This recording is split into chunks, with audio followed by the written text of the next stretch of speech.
Meski awalnya aku sangat keberatan dengan rencana bulan madu konyol ini, tapi setelah melaluinya, rasanya tidak buruk. Rafael bukan lelaki yang terlalu suka ikut campur. Dia juga bukan pemaksa, bahkan aku yang cenderung mengatur di sini. Seperti saat ini, aku mengajaknya jalan-jalan ke pantai. Dia tidak menolak, juga tidak keberatan. Serius, Tan? Lo belum pernah pacaran sekalipun? Atau mungkin suka sama orang itu? Aku menggeleng. Kalau pacaran gak pernah. Kalau suka sama orang pernah. Dulu waktu masih SD. Dia, itu sih namanya cinta kunyuk, kan? Aku tergelak mendengarnya bilang cinta kunyuk. Rafael ini ternyata humoris juga. Tapi kadang humorisnya nyebelin. Jadi, lo juga belum pernah gandengan tangan kayak gini dong? Tanpa izin seperti semalam, dia menggandeng tangan kananku sambil senyum-senyum.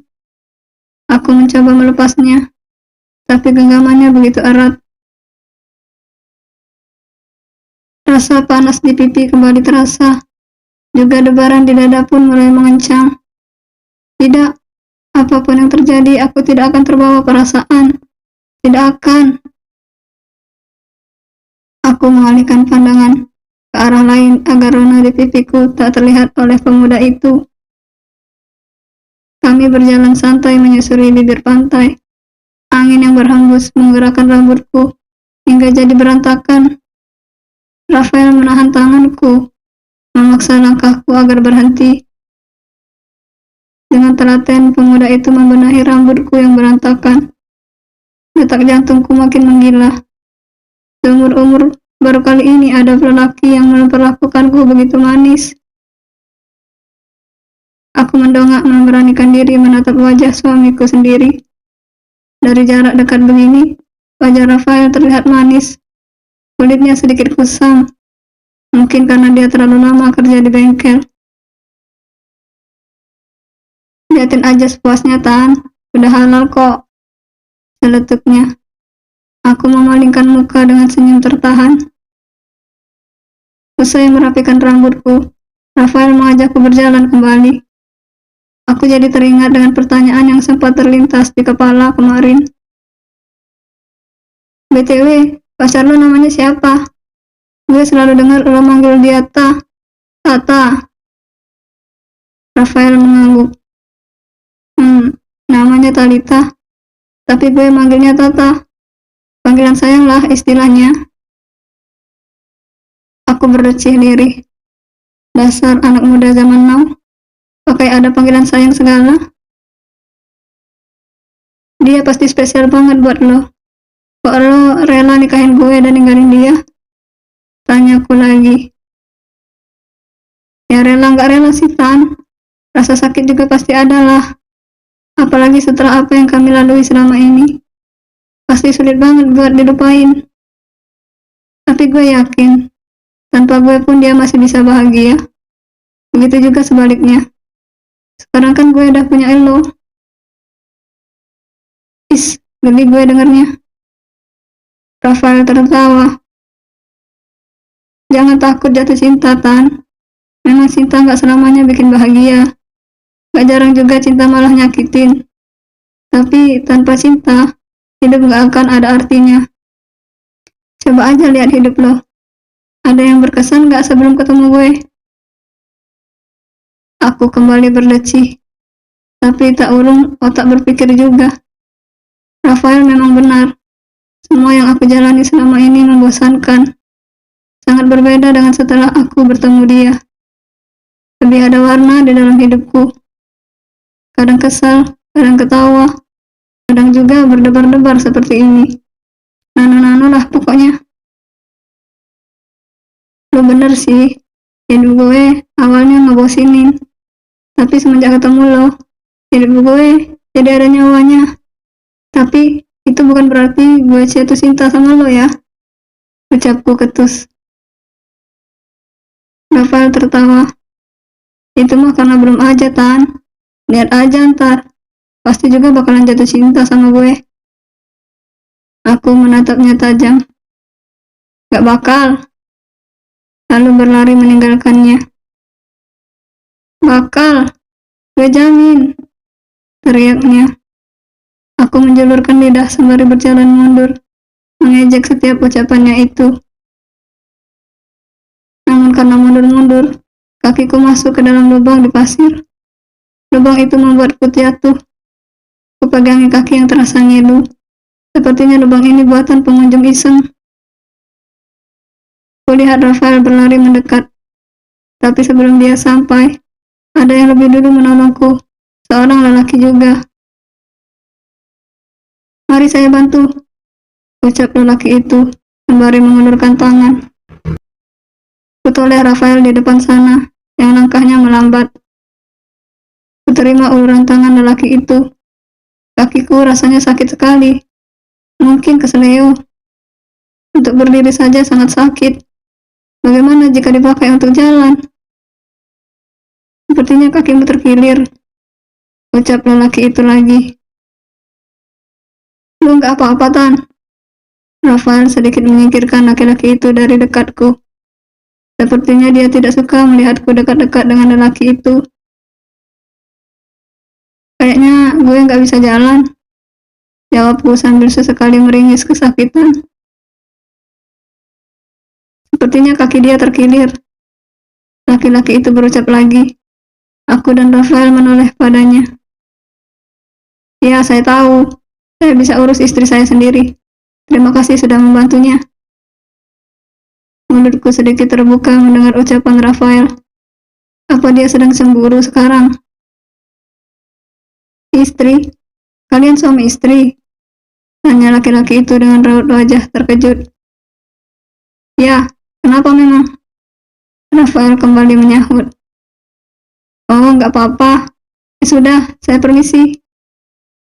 Rafael masih memandang laki-laki itu sampai benar-benar menjauh. "Kenapa sih anak ini?" Aku memukul perutnya menggunakan lengan. "Kenapa sih? Balik yuk, kaki gue sakit."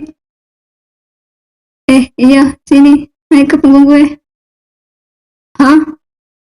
Udah, naik aja." Rafael sudah bersiap di depanku. Aku menatap sekeliling dengan canggung. Malu jika dilihat orang. Tapi mau bagaimana lagi? Aku tak bisa jalan. "Ayo, Tan." "Is, iya ya." Akhirnya aku naik ke punggungnya. Baru kali ini aku benar-benar dekat dengan seorang lelaki. Bersentuhan, berbagi cerita satu sama lain, bahkan berbagi ranjang, meskipun tidak berbuat apa-apa. "Badan lu enteng banget, Tan. Lu lagi diet ya?" Gue suka heran sama cewek. Buat apa sih diet segala? Mau-maunya nahan lapar. Cerocosnya sok tahu. Dasar bocah sok tahu. Gue nggak ada diet-dietan ya. Badan gue emang segini aja dari dulu. "Oh, gue kirain diet." Kami telah sampai di kamar. Rafael mendudukkanku di bibir ranjang. Dia lalu keluar lagi, ingin mencari minyak urut katanya. Selang beberapa menit, Rafael kembali dengan sesuatu di tangan. "Sini, mana yang sakit?" Dia berjongkok di bawahku. Dengan ragu-ragu kuarahkan kaki yang tadi keseleo padanya. "Dulu, gue pernah diajarin sama nyokap buat ngurut. Kalau cuma keseleo kayak gini mah, gampang buat gue." Aku mencebik. Dia selalu saja membanggakan diri sendiri. Mulutnya terus saja berbicara, sementara tangannya juga terus mengurut. Rasanya nyaman. Saat dia memintaku menggerakkan kaki, rasanya sudah tak sesakit tadi. Ajaib. Apa gue bilang? Tangan gue ini punya sentuhan ajaib. Ya udah, lo istirahat aja. Rafael mengacak rambutku sekilas, kemudian berlalu menuju sofa, tak jauh dari ranjang. Aku menghela nafas dalam-dalam, mencoba mengusir rasa aneh yang datang tiap kali Rafael memperlakukanku dengan manis.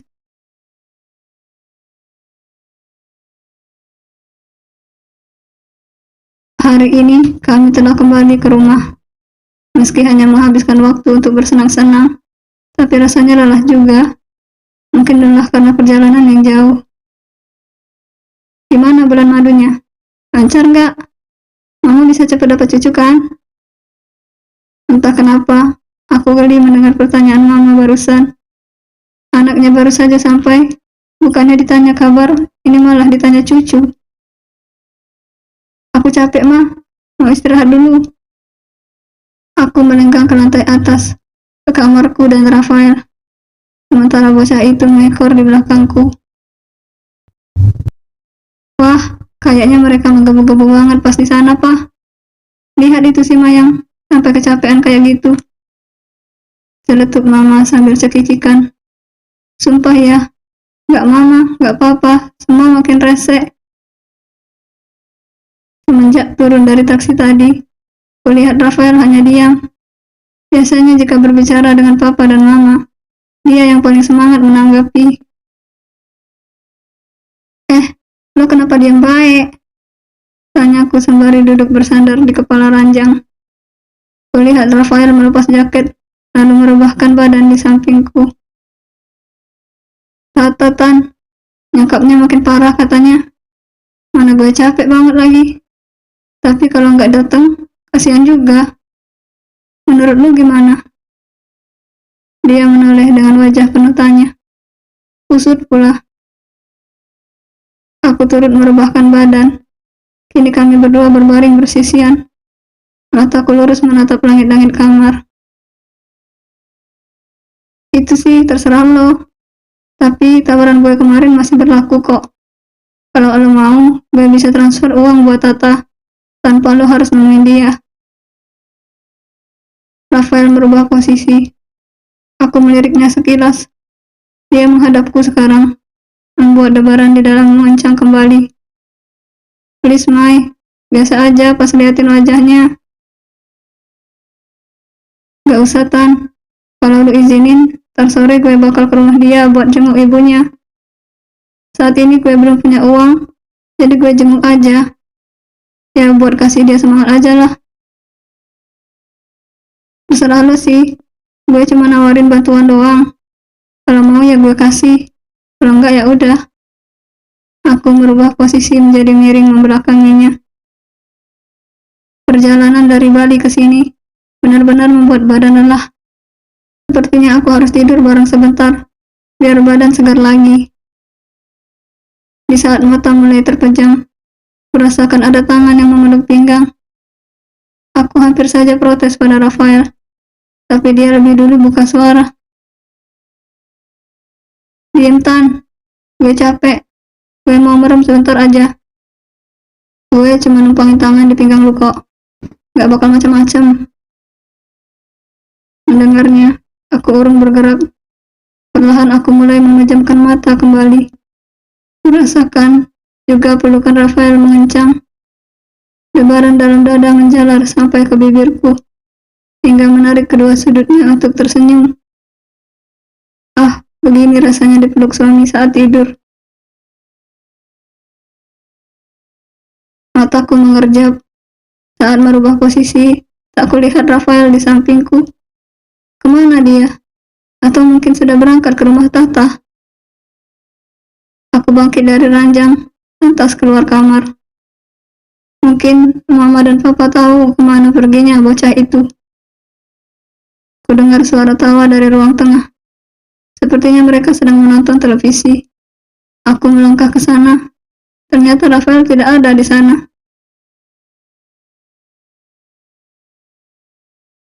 Ma, Rafael kemana? Tanyaku. Mama dan Papa menoleh. Cie, ada yang kangen, Pak. Aku memutar bola mata malas. Bukannya dijawab, malah digodain. Dia pamit keluar sebentar katanya. Entah mau kemana, orangnya nggak bilang. Sahut Papa. Aku kembali lagi ke kamar. Sepertinya Rafael memang menemui Talita. Biarlah, mungkin mereka memang masih sulit untuk saling berjauhan. Aku berselancar ke dunia maya untuk mengusir rasa jenuh.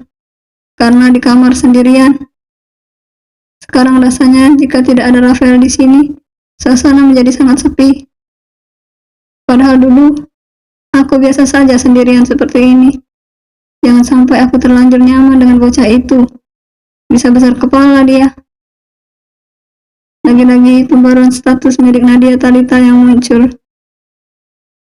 Datang-datang bukannya kasih uang, cuma bawa senyum doang. Yang pengen malam minggunya gak kelabu, bisa japri ya. Tarif bisa nego. Mulutku menganga, saking terkejutnya membaca status perempuan itu. Apa dia menawarkan diri sekarang? Astaga, apa dia sudah gila? Tapi kalau dilihat-lihat, status Nadia ini selalu muncul bersamaan dengan perginya Rafael. Dan yang dibahas di statusnya juga sangat sesuai. Rafael bilang sore ini ingin menjenguk ibunya, tanpa bawa uang kan? Jangan-jangan Nadia Talita ini mantan pacar Rafael. Talita dipanggil Tata. Sepertinya memang benar. Astaga, apa mungkin selama ini Rafael hanya diperalat oleh Nadia, alias Tata? Kalau benar begitu, aku harus bertindak. Bukan karena apa-apa.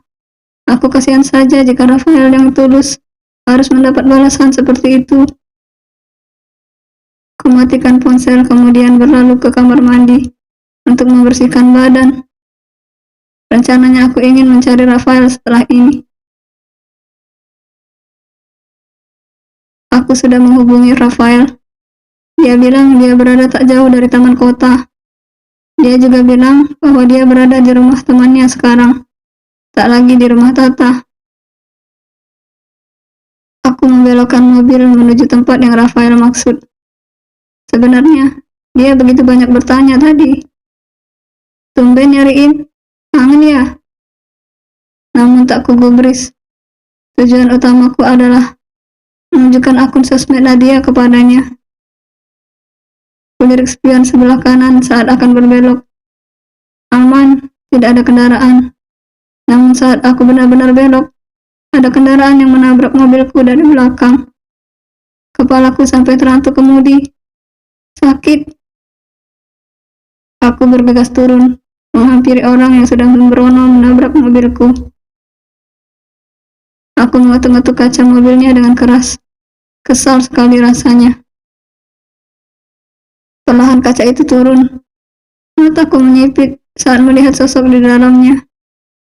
Sebentar, aku sepertinya pernah bertemu orang ini. Ah iya, dia laki-laki yang menolongku saat jatuh di pantai. Aku pikir dia asli orang sana, tapi sepertinya dia juga hanya berlibur. Maaf, tolong bisa antar saya ke rumah sakit. Perut saya rasanya sakit sekali. Ucapnya sembari meringis memegangi perut. Niatnya tadi ingin marah, tapi melihat lagi kondisi lelaki ini tengah kesakitan, rasanya tak tega juga. Aku menghubungi Rafael bahwa sekarang sedang berada di rumah sakit. Ngapain di rumah sakitan? Lu baik-baik saja kan? Gue nggak apa-apa kok. Gue cuma nolongin orang aja. Jawabku. Ya udah, gue tunggu di situ. Gue kesana sekarang. Ucapnya. Gak usah lah, gue juga udah mau pulang kok. Mending lo pulang aja. Terdengar helaan napas dari sana. Mungkin Rafael khawatir aku kenapa-napa. Manis sekali. Ah, apalah yang kupikirkan ini. Panggilan diakhiri. Laki-laki yang tadi kutolong keluar bersama seorang perawat. Wajahnya masih tampak pucat. Suami ibu baik-baik saja. Hanya mahnya saja yang kambuh. Mohon ibu lebih memperhatikan pola makan suaminya lagi ya. Ucap perawat itu ramah. Lalu pamit pergi. Tapi kenapa harus bilang kalau kami ini suami istri? Bisa jadi perkara nanti. Terima kasih sudah mengantar saya. Lelaki itu mengulurkan tangan. Saya Amar. Aku membalas uluran tangannya. Mayang, sebutku. Kamu bisa pulang sendiri kan? Saya harus segera pulang soalnya. Oh iya, silakan. Sekali lagi terima kasih. Aku tersenyum sembari mengangguk pelan. Aku berjalan keluar dari rumah sakit menuju parkiran. Pasti Rafael sudah gusar menungguku sekarang. Lama amat, Tan. Siapa emang yang udah tolongin? Todong Rafael, begitu aku sampai di rumah. Aku berjalan menuju ruang makan. Jujur perutku lapar sekali. Karena terlalu lelah. Tadi siang aku lupa makan.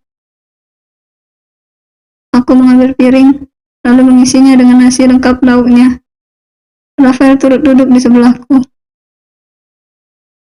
Lo ingat gak cowok yang pernah nolongin gue di pantai?